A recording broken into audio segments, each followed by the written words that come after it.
Red and blue, purple like Prince. Red and blue, purple like Prince. Red and blue, Knowledge the God, Key of Life Production, hiphopisreal.com. Know the Ledge. Plus. You feel me? Please say the plus. Okay, that's... Connect to your city. We out here. We working. Blue, how you feeling? Amazing. You know, what time is it? Like 3 o'clock? Something like that, yeah. Yeah, so we've been up since 3 a.m.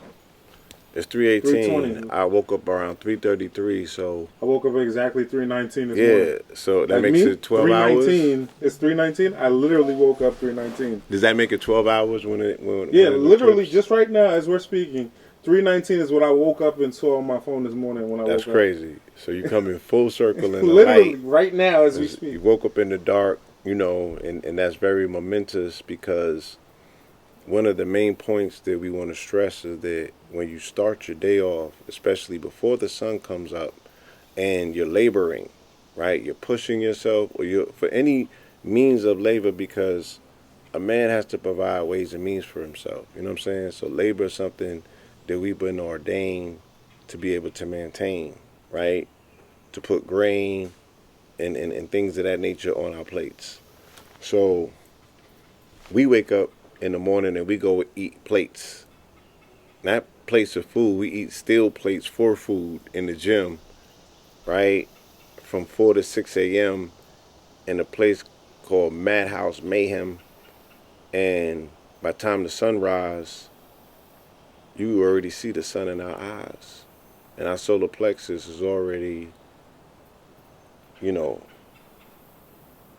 stretching from one exit to the next exit, like on some highway shit. You know what I'm saying? Like on some Goku shit. You know what I mean? Like we really Gokuing under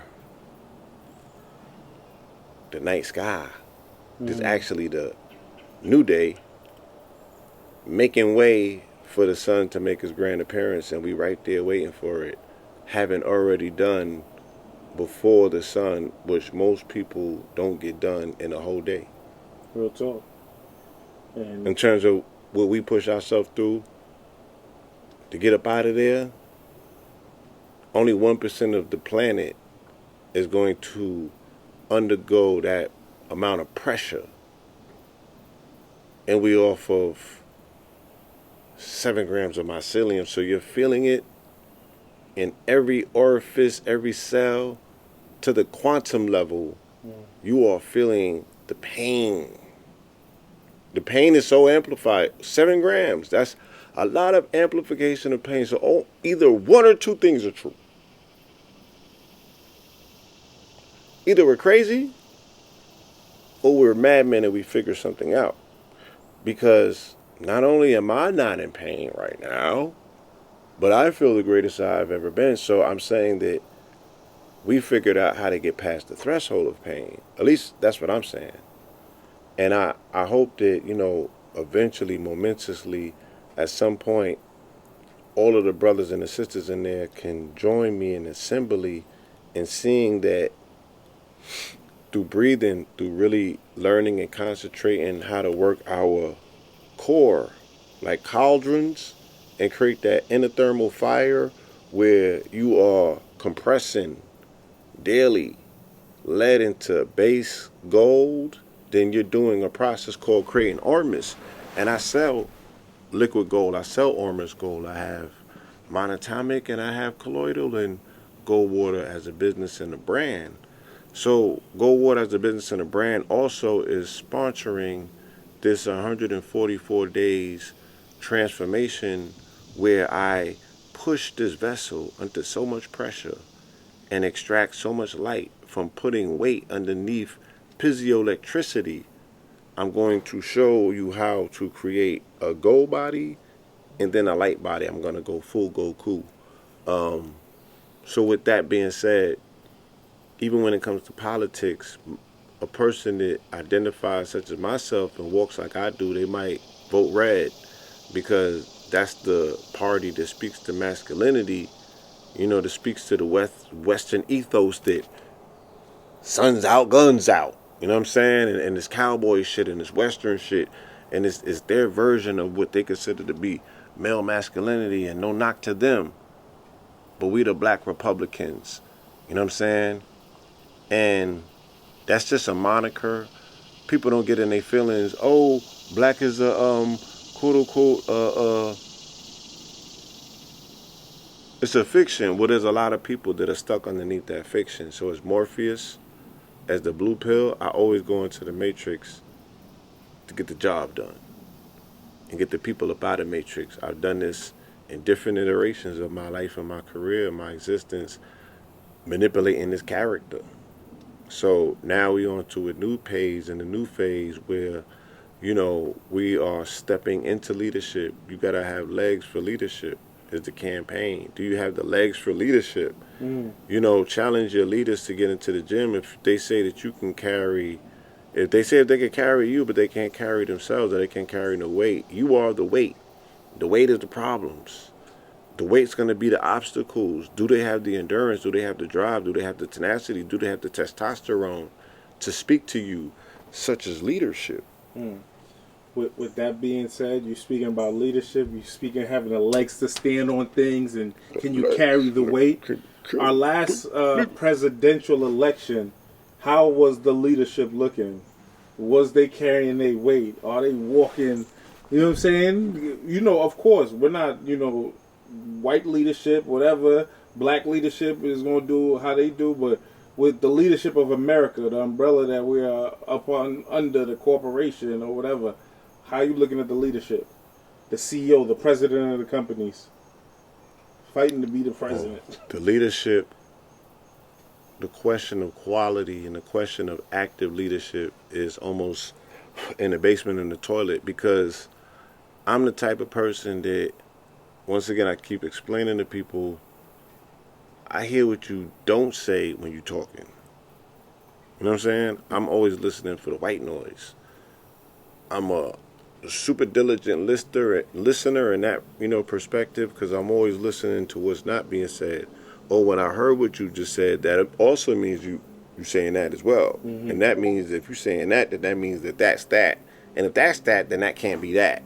So we got to bring it back to this, and I got to ask you another question to follow through so I can get, right, some consensus to merge and bust these particular ideas that I have about where you taking this motherfucking conversation based on the lack of information thereof. Okay.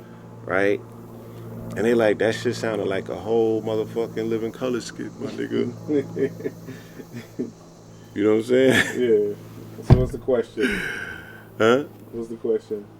What was the question that you asked first? No, really, do this leadership that we see Right. in So this corporation. right. So we're speaking America. about corporations and the leadership, Yeah. and what I'm saying is that there was a conundrum presented because, I was saying that I see what they don't see or hear what they don't say. So not only did I think that after the debate that we saw that there was two people unqualified for the office of President of the United States, based on what we consider to be proper representation for the pedigree of that office, right? That office holds a lot of weight. You know what I'm saying? That person said that he's the leader of the world. The world is massive. And if you don't have the mind to generate the capacity to generate the ideas into the vision, to see the technology that's available, to understand where digital financial markets are headed, a visionary or leadership needs to generate vision or be able to lead in the capacity to support the vision that is part of the wider corporation or corporate interest. But how is said leader gonna, once again, either have their heart in it, fight for it, or know whether to protect it or not, if they themselves don't intimately know the details of the plan and the vision? You might be selling off the very thing that's going to be needed in 20 or 30 or 40 years to complete the task. You might have compromised yourself 10 moves down. So where's the vision? You know what I'm saying? Why do people not inclusive? These men look like they're very incapable of leading because they all are exhibiting faulty characteristics that would devoid any conversation about what's required for leadership. And it poses the bigger problem. Who's running the U.S. right now? Fuck getting to the election. Fuck getting to January. You were supposed to have APD. Everything stops on Friday to say who's reading the security briefs, who's making the economic decisions, who's steering the ship. Are we on a ghost ship? That means somebody else is in charge. Because if you're comfortable and confident, if the financial markets did not collapse the next day or the next week, then people have to know there's someone else running the show and you the only one that's not in on it. Because they said that this man was the commander-in-chief.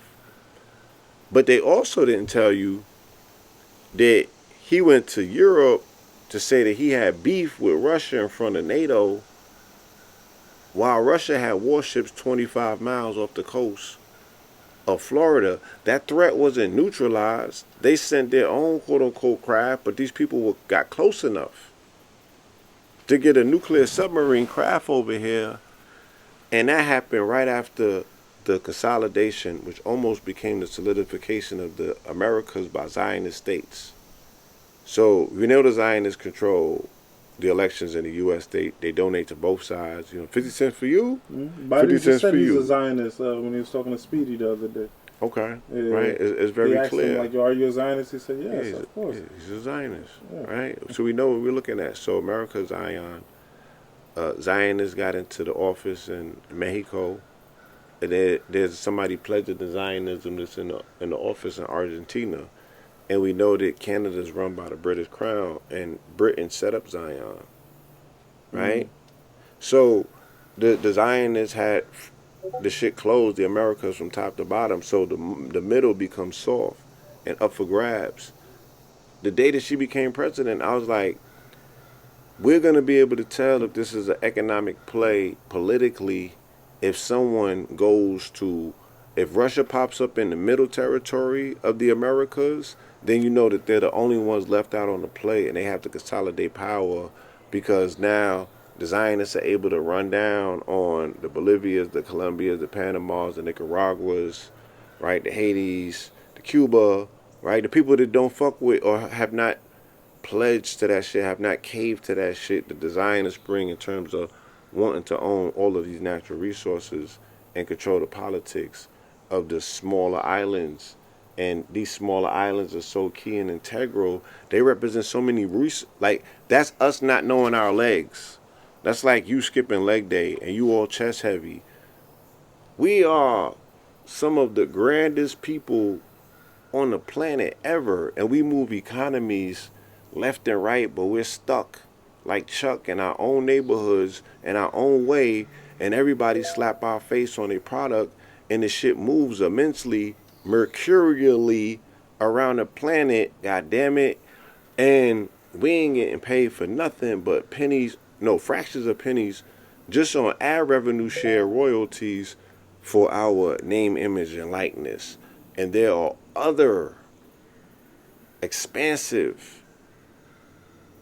forms of royalty, right, that our family can tap into and feed their prosperity from now to infinity. So they're getting robbed, and we're not even going into the lower Americas. We could get it popping in all of these countries. We could get popping all through the Caribbean. You know what I'm saying? Them people got room out there. They got space out there. Why we don't take technology and companies to the Caribbeans and set up shop? Nigga, bring the Tesla satellite with you. You're supposed to be able to go anywhere now and set up shop. Why we not going to paradise? Why we not doing business with our family? Because we don't have the energy as a body. We can create a spark, but we can't hold a charge because we don't have consistency. We got glue in our anatomy. We got water in the oil. They don't mix. So it's like the electricity needed for us as a body, the cells require unity and cohesiveness. That's why people were so enamored when they saw the TV show Supercell. Like, oh shit, niggas are superheroes. Oh, they going through it. Oh, that shit look dope. And I'm like, we showing you in real life, like, supercells. Like, my team is mutants. I got a team of mutants with me. You know what I'm saying? I'm the new kid in class. Oh, So I'm saying all that to say, the play that needs to be played for the realm of what masculinity looks like how it sounds, right? Who's our children going to be listening to in the future is what we need to be able to determine right now. They're going to be listening to these white men that's telling them to be scared of them, or they're not man enough to be respected, or they got them fucked up for them, the they not like us syndrome, or they're going to look at individuals that look like them, care about them, that are speaking to them, that are speaking highly of them, that are speaking life into them, right? And say, y'all might want us as y'all representatives rather than them senators and them congressmen and them people that you never see, that you never hear of, don't come around until it's vote time, but we on social, we everywhere, every time, all at the same time, at one time. Talk about it. Who can fuck with us in politics, my nigga? We post daily. What we talking about? Updates everywhere. Blockchain. Ain't no false promises, my nigga. No, returns and receipts before 24 hours. Like, here go your money, here's how it was spent, here go the footage.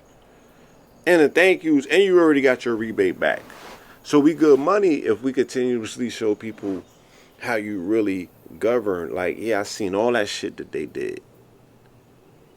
But the only question that remains is, what are we going to do for our people and do for self with the access to resources that we got? Because if the Republican or the Democrat Party is saying that their election is contingent on your participation, nigga, what can you possibly do if you participated with us or with your own people or for yourself?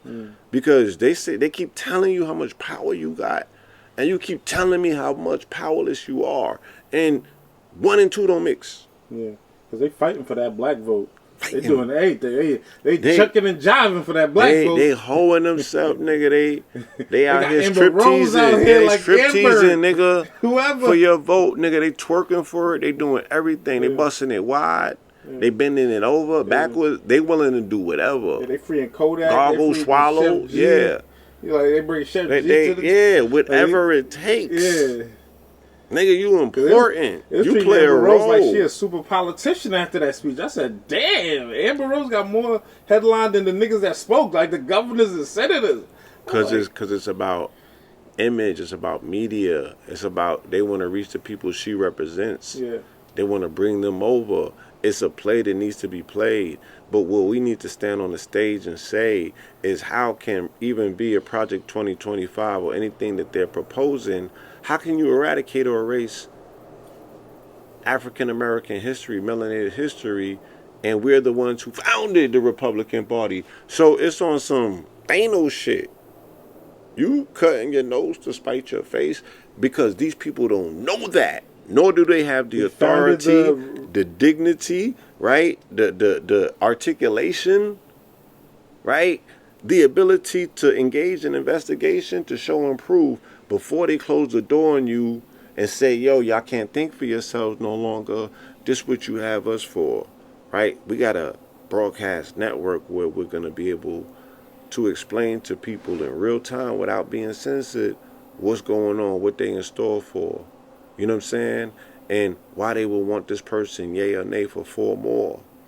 And in the interim, why they pretending to be your president or reward your service and sacrifice if you vote them in, you're going to have real men on the ground doing the work for the people, supported by the people in real time via blockchain, with the people being benefactors, right? With the people being, participants. They're part of the DAO, so everything feeds the all. And that's true governance. We the people, we have to bring back the true republic.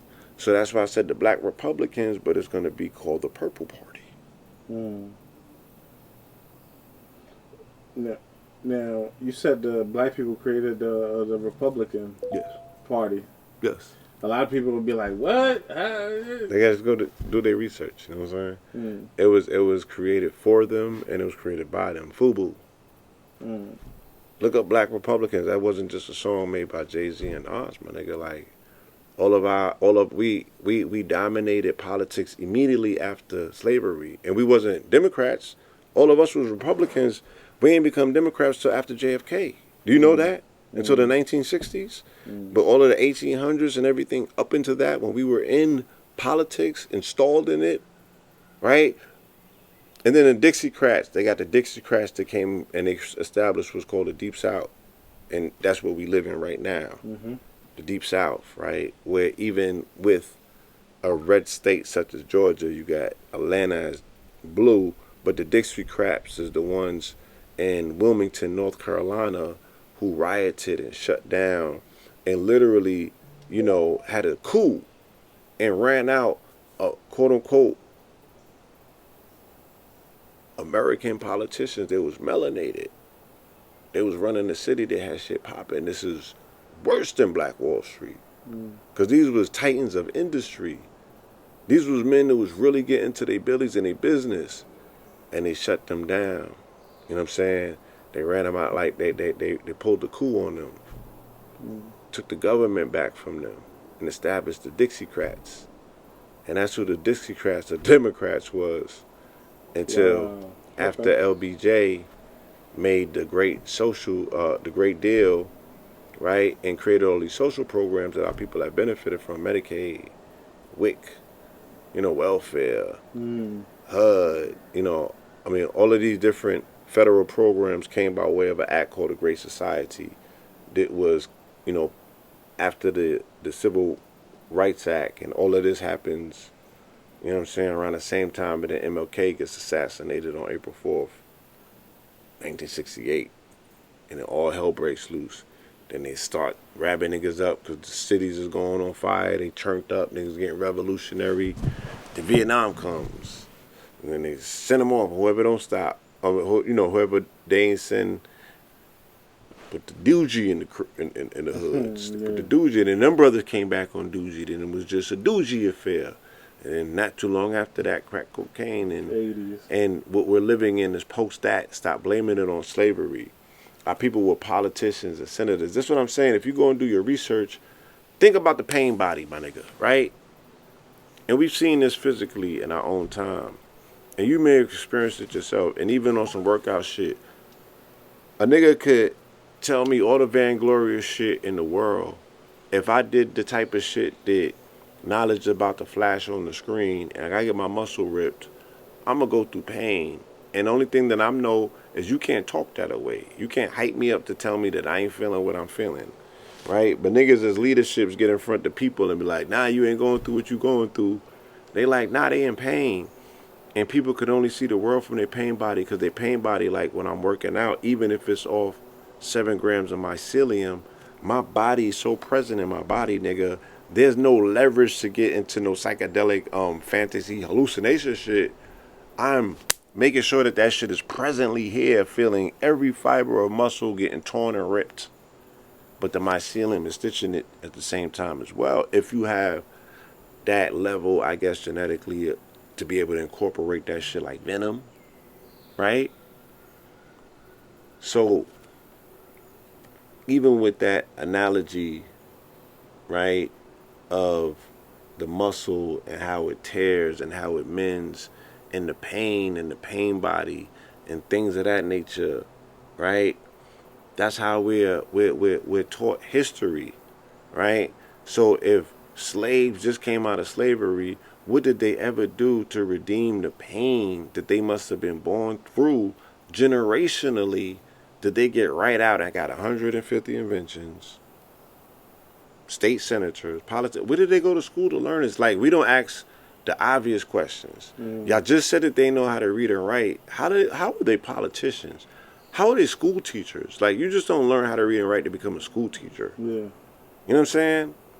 Think about the black inventions. Like, where did these people get the access to know how to even have the gumption, the audacity to think on that level, to draw schematics and patent them and put them in the office for them shit to get robbed? And we've been robbed of trillions in values redeemable of our genius straight out of slavery, when the pressure was the most on our people because allegedly of stress. But they ain't talking PTSD.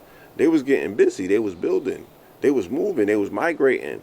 If they was stuck on some fight or flight shit, you would never have migrated to the Midwest. You would have ass would have never have migrated to the West. Your ass would have never have migrated to the North. We owe them more. Shake that shit off. They not telling you that these niggas are suffering from post-crack stress syndrome because they ain't finished with y'all yet. That shit ripples. It's a biological weapon. And biological weapons ripple for 7 generations. They have 7-generation ripples on them. So they haven't even finished rippling crack cocaine. You know how crack cocaine is fresh as a baby ass? You know how? Oh. Nigga, Free Ray Rick is still alive. Yeah. Very much alive. Yeah. So that means crack by proxy. If you understand metaphysics, quantum entanglement, right? Means that this nigga's so tethered to that experience. He had a whole series on it that got y'all niggas vicariously tethered to it where you done modeled your whole life. This nigga serving prison time, this nigga's laying in the ground, and this motherfucker's running around here making music, and this nigga's fronting like they tough because of the psychological imprint that they learned from thinking that they was, what's some nigga's name on what's that show that was modeled after Free Ray? Ricky Rick? Oh, Snowfall. Snowfall? What's some nigga's name? Franklin? Franklin Saint. Yeah, y'all niggas think that y'all them niggas. Yeah, Franklin Saint. That nigga he got to run up in Laurie Harvey on the strength that he was impersonating this nigga, this crack, no, not anyone. Oh yeah, Freeway Rick, who still is the physical personification of the pain egregor attached to crack cocaine. How do I know this? Because I've attempted to use my logic and reason with him to massage his pain body. I've done classic interviews with this man. I've been in his proximity and company. So spiritually, I know the shit look like Dante's Inferno in his spirit sometime. In terms of the spiritual warfare that's going on, the cloud that he walks around with the babies and the peoples that were poisoned by his product. Yeah. The way that he has one man, if they put that in his lap and he accepted, he has diverted the trajectory of our people cosmically. Yeah. Did you hear what I said? This man said he moved tonnage. He has affected billions and set us back quadrillions because of the robbing of potentiality and possibility that all of them people who ended up being crackheads, burnt out, smoked out, families broke, trillions of dollars going to the criminal justice system, Joe Biden's motherfucking true crime bill, all of these things, politics as it is today, everything in the world, you would have to quantify what we have potentially lost because of crack cocaine, and it would be in the quadrillions, maybe 44 quadrillions. It's like a poison or a bacteria entering the body and just couldn't start damaging the whole Everything. body off of that one bacteria. Yeah. So the black body, galactically, diasporically, I've seen crack when it got to St. Croix. I saw crack when it got to these pristine islands. Everywhere it go, it burns. Like you said, like that little thing, that ember that turns to a forest fire, that's crack cocaine. And niggas today still got that shit, crack cocaine, in they motherfucking mouth. Right? Making a whole battle raps careers and all for this. I mean, niggas is some of the illest wordsmiths ever, but the way that they propagate for poison is crazy. It's gumball kings, it's crack rap kings, right? One of the people I consider to be the greatest to ever do it was a crack rap king, and that's the king of New York. That's Frank White, named after a crack rap, or named after Willie, because, you know, Frank White ain't sell, but he said, you sell a dime, I want it. Yeah, so he did. He was into everything. Yeah, he was into everything. So, you know, we got to understand the damage that shit done. Yeah. And we gotta understand that. We love the music too. Yeah, like that's what I'm saying. We're addicted to it because they put the crack. Love crack rap. The crack is in the like, music. Pusha T, he's like the coke lord. Like he like nigga. I love Benny and them. Benny, and he's one of the best. Yeah, and I look, but all of them brothers, I seen glimpses of genius, expanding upon the content that it still expresses their pain body. Yeah. And so everybody's rapping for their pain body, and I get it. But I've seen glimpses of what they sound like when they are in a healed state. I don't know if it was the true. I don't know what niggas been exposed to, but I've seen the glimmers of light to come out when, you know, people want to step into the higher order of their lyrical abilities and their calling, And I get excited for that because that pushes me to change the world. And I be like, what would these niggas sound like in a changed world? And it's like, and in the spirit be like, the only way that you would know is going to change the world, because you can't sit there and have a telepathic conversation with these niggas and tell them, yo, you should be rapping about something different because the kids are listening. All that stupid shit is stupid. It's corny. Yeah. Right? And then that's his life. That's his yeah, life. you whack. So, exactly, I know that you could feel a way about a lot of things, but if you can't do anything about it, then you wasting your time. You burning your chi up. You put in your mind and energy on things that, you know, that shit, this, you know, thing they say in the Bible, things that you can't change. But you can change environments, you can change the world, right? And how you do that? Just by follow your script. The shit that you said that you was going to do for you, check this out. You've garnered so much goddamn attention from so much mention that everybody's pulling up to see whether you gonna motherfucking land the 3, right? Is it the I am or the am I? Do you know or don't you? Yeah or nah? And if you get it right for you, because the wage and the bet is so motherfucking big at this point, because niggas want your neck, you might reset this whole shit. Just if you get it right for you, you might be the linchpin in all of this. Because if you start seeing the world different, then the world starts moving different. You know what I mean? But a lot of people don't know who the you is. You know, and I know in my understanding and teaching, the you is you. You got to be the you, and it can't be us unless it's you, because us is just you apostrophe S. It's a bunch of yous, but you got to be individualized. Open your eyes. There's no disguise. It can't be nobody but you. That allows you to develop a frame of reference of how you see the world. I've been spending 30-something years establishing how I see the world. And I'm ready to share it with you, right? Because we're all incorporated in it. Because from me knowing me, I know that I'm you. And I speak to you just like that as such. So me speaking to the lens is me speaking to myself, and I know that I'm going to connect.